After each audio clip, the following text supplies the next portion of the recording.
Hi friends, it's Heather here.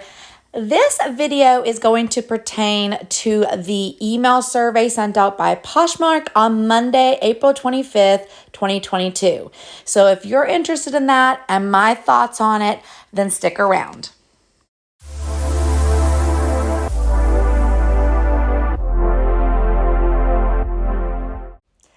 So here's the email. It says, as one of our most engaged sellers, you've been selected to participate in a brief survey to help us learn more about selling experiences on and off Poshmark. Your response will be used to inform future programs and features that benefit Poshmark sellers. Plus, after completing the survey, you'll be entered to win $50 Posh credit. Thanks so much, Poshmark. And then it has the time in which to enter, and you enter into the survey. So there's a lot of controversy over this. Some people are refusing to take this survey because they feel like Poshmark has turned its back recently on its sellers, especially its most highly profitable sellers. And they feel like Poshmark's not doing much for us, so why should we help them out at this point? And I see their point. I'm pretty frustrated with how Poshmark has not only been making changes that have hurt a lot of sellers, but also has not made any effort to really communicate how we can work with those changes in order to keep our businesses profitable and successful. They're just not communicating well with us. Now, there is a conversation that's going to be happening soon with Poshmark, but it might be too little too late for most of the community who has a really bad taste in their mouths at this point. And this survey is not sitting well with a lot of people. But for the purpose of this video and just so I could see it myself, I went ahead and took the survey. I will start by saying that I did not put my username in on the survey. I skipped right on by that because I really don't want them knowing who I am. And I was kind of strategic with how I did some of the information on this. I wasn't 100% truthful in some of it. I was more strategic. So anyways, let's go ahead and get to the survey and see what it says. So here, when you take the survey, the first thing is it wants your seller name, which I did not put that in. I skipped that. Then it's asking for like some demographic information, your age, and what you identify as, and your region or city and state. I just did region because I didn't want them to have any real identifying information on me. And then we went through that. And then it wants to know how much of a seller you are. I put part-time, and I first put I run my business by myself, but then I remembered when I saw the second question, I actually have a helper that I just recently started working with. So I changed that and put that I have someone that helps me, one person. And then I just answered these questions about where I source my inventory from. And I did answer this honestly. I don't think there's really anything too controversial about this question. I did add retail and online arbitrage on there because they did not have that as an option. So I added that. And then I put what I resell, which is a mix of resell and new items. So I do a little bit of both. So I put the mix. Okay, and then these ranges were, in my opinion, ginormous. How much do you make Poshmark sales monthly? So I picked in the one that was within my realm, and then I selected. Now, so far, I've only sold items on eBay, but I have started listing on Facebook Marketplace and on Depop. So I did select those also, even though I haven't actually sold anything there yet. I just started listing, and then my total profits still were my total sales were still in the same range because that range is quite large. Now, this question kind of threw me because a lot of the things that are on here, my automation does for me. So I had to kind of think about it for a second. So you'll kind of see me pause here. Now, I don't participate with bulk listing, all those bulk things, because my automation does it for me. So I don't have to use Poshmark's version of it because, like I said, my automation does it. So I selected the other things, including the things that my automation is doing for me, like share to followers, share to parties, things like that. I still selected those, even though offer to like or stuff like that, even though that is my automation doing it, it is being done on behalf of my closet. So I did select those things.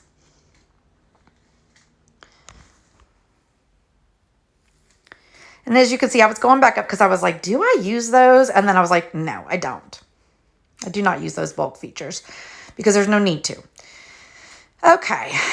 Of the Poshmark seller tools that you have used in the last 30 days, please rate them in terms of value to your business. Okay, so it's pretty much picked the things that I have selected off of the previous list, and I'm supposed to say how valuable they are. And this I did answer pretty honestly, as honestly as I could, as far as what I think actually brings about sales or helps me in my business to bring about sales. And a lot of my inventory and my the chart things that they have, the graphs, I actually import those into another program. I don't actually mess too much with them on Poshmark. I just download them and import them into Seller Insights, which is a app that I use that you'll actually see Poshmark ask about here in a few minutes. So I'm just checking what I put there to make sure that those are the answers I wanted to put, and I think I don't make any changes. So we'll just wait for it to go to the next thing. Okay, now it's asking how often I use these features. So how frequently am I doing these things? And I answered this honestly also. And I wasn't sure when it said discounting shipping on listings.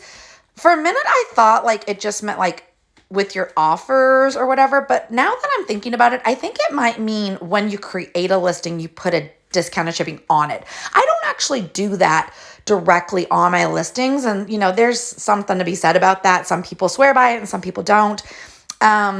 I do offer a lot of discounted shipping, but I like to have some control over it, and I don't want to just blanketly put it on everything. Okay, now it's asking if I use any third-party tools, which I said yes, because I didn't put my name on it. What third-party seller tools have you used in the last 30 days? So it's asking what types of, what types of processes are you automating essentially? So I don't know what they mean by supply sourcing. I don't know what that means, but I selected, I don't know. Maybe that means JOMAR or something like that, which I do use stuff like that. So I don't know what that means. But anyways, I selected the things that I use and went on. And now it's asking, I think it had a little glitch right here. It kept not moving forward. And then I just put something, it kept wanting me to write something.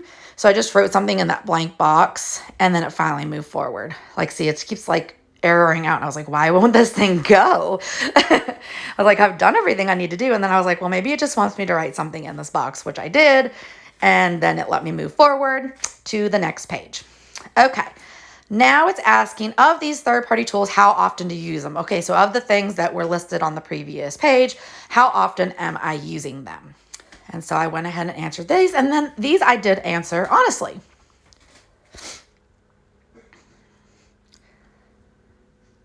So I'm just waiting for it to go through these, just a moment.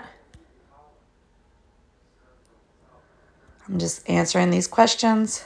And it's asking me for other, but there's really nothing. Okay, so now it's asking, what tools do I use to perform these tasks, if any? So I use FLYP, which is 100% free. I will talk about FLYP later. Hammock I use to create listings for me, but I don't use it for every listing. Photo Room, which is a photo editing, and then Seller Insights, which is data and analytics. Okay, so now it's asking how much I pay for those services. And if I took Hammock out of the mix, it would be $10. I only pay $10 for Hammock. It's $9.99, and then FLYP is free. And if I took Hammock out of the mix, it would be $9.99 for Seller Insights. FLYP is free, and then Hammock is $99 a month. Okay, now this is where I started answering accurately, and then I read through it, and I thought to myself, what if they're going to use this information to create automation that they're going to charge for? They even brought up things that I hadn't mentioned, like the list delist, which would be great. Customer service, blah, blah, blah, blah. They're asking all these things that we hadn't even talked about previous to this moment. So I think they're going to use this data right here to determine, I think they're about to bring out some features that they're going to charge for, and they're going to use this to determine how much are people willing to pay for it. So I changed my answers because yes, some of these things are extremely valuable to me, but a lot of them I'm getting at no to little cost at the current moment, and I'm not going to go pay Poshmark a whole bunch of money to give me these features. So I altered my answers because of that purpose. I don't want them to think that they are more valuable than they actually are, in my opinion, so that they can charge more money. So that pretty much sums up the survey. What do I think of this survey? I think, like I said, that Poshmark is well aware that people are using automation and that they have been for a long time and that they will continue to do so because Poshmark has essentially created it to the way to be successful is you have to have automation, and unless you just want to be on your phone or computer 24/7. And it's the nature of the beast. The end, that's what it is. And Poshmark has finally caught on to this and saw that, hey, maybe we can make money and help our stocks. And their stocks are terrible right now, and they know it and we know it. And they have screwed up majorly recently, and they know it and we know it. And they're trying to fix this somehow, some way, and make more money. It's going to take them a lot of trial and error to create programming that is going to be comparable or comparable to the things that already exist, because these things have existed for many years and have really worked hard on their processes and really come around to a lot of data and a lot of computer software programs. And this isn't something that they're going to figure out overnight. Obviously, they can't even figure out their search engine. So if Poshmark was to ask me what I think about the idea of them starting to create some of their own automation services, I would say you're too little too late, and you have missed that niche. It already exists. And not only does it already exist, but there are free services like FLYP that are already providing these things at no cost. And I'm perfectly content with what I'm using. And secondly, I would say until you get your app figured out, and until you get your search engine figured out, and until you can figure out a way to create consistent sales for people that are working their hands off and are doing everything right, quit spreading yourself so thin, because we want our search engines to work, we want our app to work, and we want to make sales. And we don't need you going into the niches of the already existing automated services. So that's pretty much my 2 cents on the topic. I hope this video helped. I hope it gave you some useful information or insight into what's going on with Poshmark at the current moment. And I hope Poshmark gets their act together sooner rather than later. If you enjoyed this video, if you're still here, make sure you hit like. And if you enjoy reseller content, if you're a reseller or just like watching reseller content, or love to hear about the drama on Poshmark, then go ahead and subscribe to my channel, because that's what I do. Thanks so much for coming. You have a blessed day.